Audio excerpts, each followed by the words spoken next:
Assalamualaikum warahmatullahi wabarakatuh. Saya Safira Sabariyatun dari kelas IATC. Di sini saya akan menjelaskan mengenai ayat tentang nasionalisme, Quran Surah An-Nisa ayat 66 dan Quran Surah Al-Baqarah ayat 84 dan 191. Yang pertama yaitu Quran Surah An-Nisa ayat 66.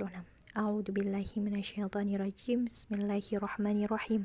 Walau anna katabna alaihim an yaqtulu anfusakum aw ikhruju min diyarikum ma fa'aluhu illa qalilun minhum walau annahum fa'alu ma yu'adzuna bihi lakana khairan lakum wa ashaddu tashbita. Dan sekalipun telah kami perintahkan kepada mereka, bunuhlah dirimu atau keluarlah kamu dari kampung halamanmu, ternyata mereka tidak akan melakukannya kecuali sebagian kecil dari mereka. Dan sekiranya mereka benar-benar melaksanakan perintah yang diberikan, niscaya itu lebih baik bagi mereka dan lebih menguatkan iman mereka. Penafsiran Quran Surah An-Nisa ayat 66. Pada ayat ini Allah menjelaskan berbagai sikap manusia pada umumnya dalam mematuhi perintah Allah Subhanahu wa taala. Kebanyakan mereka apabila diperintahkan hal-hal yang berat, mereka enggan bahkan menolak untuk melakukannya. Seperti halnya orang-orang munafik dan orang-orang yang lemah imannya. Adapun orang-orang yang benar-benar beriman selalu menaati segala yang diperintahkan Allah bagaimanapun beratnya perintah itu, walaupun perintah itu meminta pengorbanan jiwa, harta atau meninggalkan kampung halaman. Yang kedua yaitu Quran Surah Al-Baqarah ayat 84.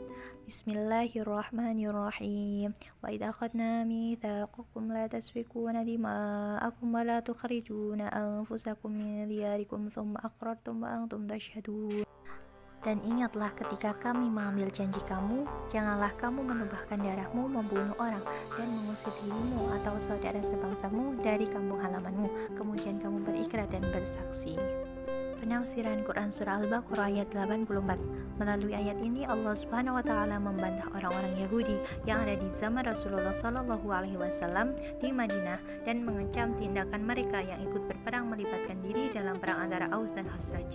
Karena kabilah Aus dan Khazraj, yakni orang-orang Ansar dahulu di masa jahiliyah, adalah penyembah berhala, dan di antara kedua belah pihak banyak terjadi peperangan. Ayat yang ketiga yaitu Quran Surah Al-Baqarah ayat 191. Bismillahirrahmanirrahim. Waqtuluhum haitsu thaqiftumuhum wa akhrijuhum min haitsu akhrajukum wal fitnatu asyaddu minal qatl wa la tuqatiluhum 'indal masjidil harami hatta yuqatilukum fi fa in qatalukum faqtuluhum kadzalika jazaa'ul kafirin. Dan bunuhlah mereka di mana kamu temui mereka, dan usirlah mereka dari mana mereka telah mengusir kamu. Dan fitnah itu lebih kejam daripada pembunuhan. Dan janganlah kamu perangi mereka di Masjidil Haram, kecuali jika mereka memerangi kamu di tempat itu. Jika mereka memerangi kamu, maka perangilah mereka. Demikianlah balasan bagi orang kafir. Penafsiran Quran Surat Al-Baqarah ayat 191. Ayat ini menjelaskan bahwa orang mukmin diperintahkan memerangi orang musyrik yang memerangi mereka di mana saja, baik di tanah halal maupun di tanah haram, yaitu Makkah dan sekitarnya. Dijelaskan pula peranan pembelaan terhadap hak kaum muslim terhadap apa yang dilakukan kaum musyrik, seperti mukmin diperintahkan pula untuk mengusir mereka dari sana, karena keberadaan kaum musyrik membahayakan muslim di sana. Selanjutnya yaitu hadis tentang nasionalisme, yang artinya, sungguh ketika Nabi pulang dari bepergian, beliau melihat tembok-tembok kota Madinah, beliau mempercepat laju untanya, dan ketika mengendarai tunggangan, beliau menggerak-gerakkan tunggangannya. Semua ini beliau lakukan karena kecintaannya terhadap kota Madinah. Hadis riwayat Bukhari, Ibnu Hibban, dan Tirmizi. Karena membahas mengenai ayat tentang nasionalisme, perlu kita ketahui pengertian nasionalisme. Nasionalisme berasal dari kata nation yang berarti bangsa. Nation state berarti negara bangsa tunggal. Nation berarti sekelompok masyarakat besar yang berada di bagian suatu negara di bawah satu pemerintahan. Nasionalisme ialah paham kebangsaan yang berarti suatu bangsa yang mempunyai perasaan cinta tanah air atau cinta terhadap bangsa sendiri.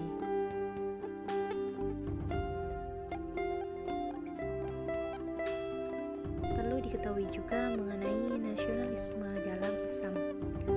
Akar-akar nasionalisme ternyata telah terdapat di dalam Al-Quran. Selain itu, rujukan kedua dalam menegakkan nasionalisme adalah tindakan Nabi Muhammad SAW. Pada saat itu, Rasulullah mengikat seluruh penduduk Madinah untuk mengadakan perjanjian yang disebut dengan Piagam Madinah. Piagam tersebut dianggap sebagai cikal bakal terbentuknya nasionalisme di dunia Islam.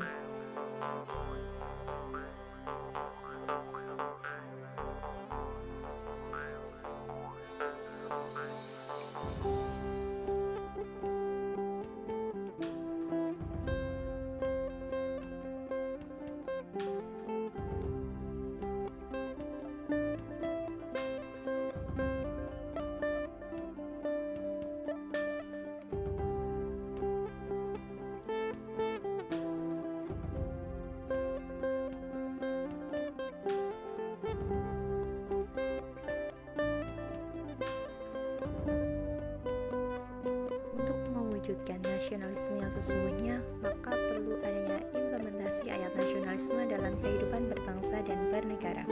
Untuk menjaga kedaulatan negara dapat diwujudkan dengan menjaga prinsip-prinsip atau unsur-unsur nasionalisme sebagai berikut: persatuan, cinta tanah air, patriotisme, pluralisme, kebebasan, keadilan, dan yang lainnya.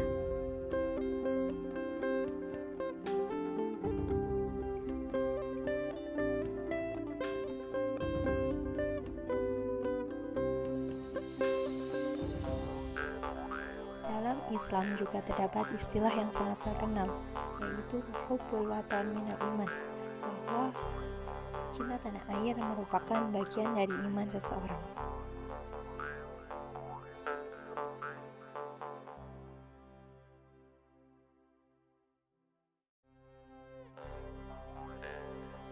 Dari penjelasan mengenai ayat-ayat tentang nasionalisme, dapat ditarik pelajaran bahwa Indonesia yang memiliki perbedaan suku, budaya, agama, tetapi kita tetap satu, Indonesia. Assalamualaikum warahmatullahi wabarakatuh.